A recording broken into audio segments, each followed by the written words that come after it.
अगर आपको लगता है कि ईरान, इजराइल और अमेरिका का विवाद सिर्फ मध्य पूर्व की कहानी है, तो आपको पूरी तस्वीर समझने की जरूरत है, क्योंकि इस समय जो कुछ हो रहा है वो सिर्फ विदेशी नीति का मामला नहीं है, बल्कि अमेरिका की राजनीति, इजराइल की सुरक्षा रणनीति और पूरी दुनिया के शक्ति संतुलन से जुड़ा हुआ है। सबसे बड़ा सवाल ये है कि क्या अमेरिका और इजराइल अब एक ही दिशा में नहीं चल रहे? राष्ट्रपति डोनाल्ड ट्रंप के हालिया बयान इसी तरफ इशारा करते हैं। ट्रंप ने अपने सबसे करीबी राजनीतिक सहयोगियों में गिने जाने वाले इजरायली प्रधानमंत्री बेंजामिन नेतन्याहू के बारे में कहा कि उनके साथ रिश्ते अच्छे हैं, लेकिन उन्हें समझदार बनाए रखना पड़ता है। ये बयान सामान्य नहीं है, क्योंकि वर्षों से ट्रंप और नेतन्याहू की जोड़ी को एक मजबूत राजनीतिक गठबंधन के रूप में देखा जाता रहा है। लेकिन अब जब अमेरिका ने ईरान के साथ तनाव कम करने के लिए नया समझौता किया है, तब ट्रंप के शब्दों में एक अलग तरह की नाराजगी और दूरी दिखाई दे रही है।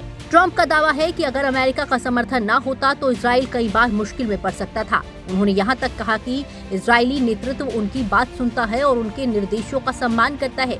सवाल ये है कि क्या अमेरिका अब इजराइल की हर सैन्य कार्रवाई का समर्थन नहीं करना चाहता, और क्या वॉशिंगटन को लगने लगा है कि नेतन्याहू की आक्रामक रणनीति क्षेत्र में शांति की कोशिशों को नुकसान पहुंचा रही है। इस कहानी का दूसरा और ज्यादा महत्वपूर्ण पहलू ईरान डील है। इसी सप्ताह अमेरिका और ईरान के बीच एक नया समझौता हुआ है, जिसका मकसद दोनों देशों के बीच बढ़ते टकराव को कम करना बताया जा रहा है।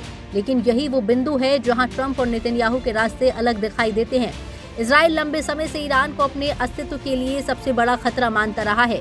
दूसरी तरफ अमेरिका के सामने एक अलग चुनौती है।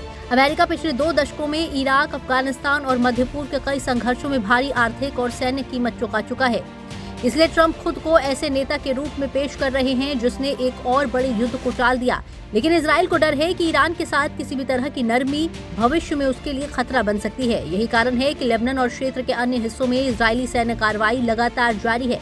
रिपोर्ट्स ये भी बताती हैं कि ट्रंप और नेतन्याहू के बीच पहले जैसी गर्मजोशी नहीं रही।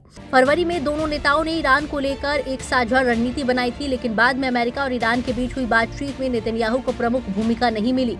यही वजह है कि अब सवाल उठ रहा है कि क्या अमेरिका अपनी मध्य पूर्व नीति को इजराइल की प्राथमिकताओं से अलग करके देखना शुरू कर चुका है।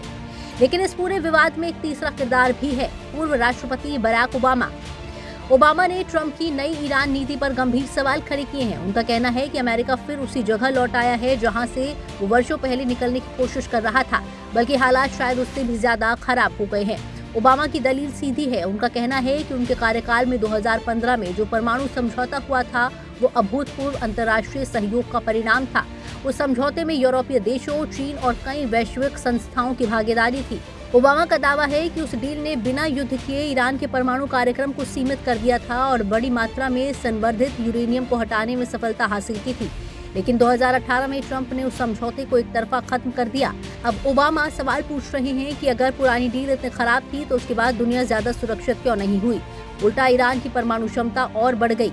ओबामा का कहना है कि युद्ध, प्रतिबंध और टकराव की राजनीति ने समस्या का समाधान नहीं किया, बल्कि उसे और जटिल बना दिया है।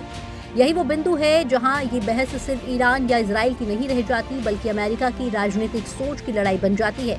एक तरफ ट्रंप है जो कहते हैं कि ओबामा की नीति मध्य पूर्व को विनाश की ओर ले जाती और उनकी रणनीति ने क्षेत्र को बचाया। दूसरी तरफ ओबामा है जो कहते हैं कि कूटनीति और अंतर्राष्ट्रीय सहयोग ही स्थायी समाधान दे सकते हैं।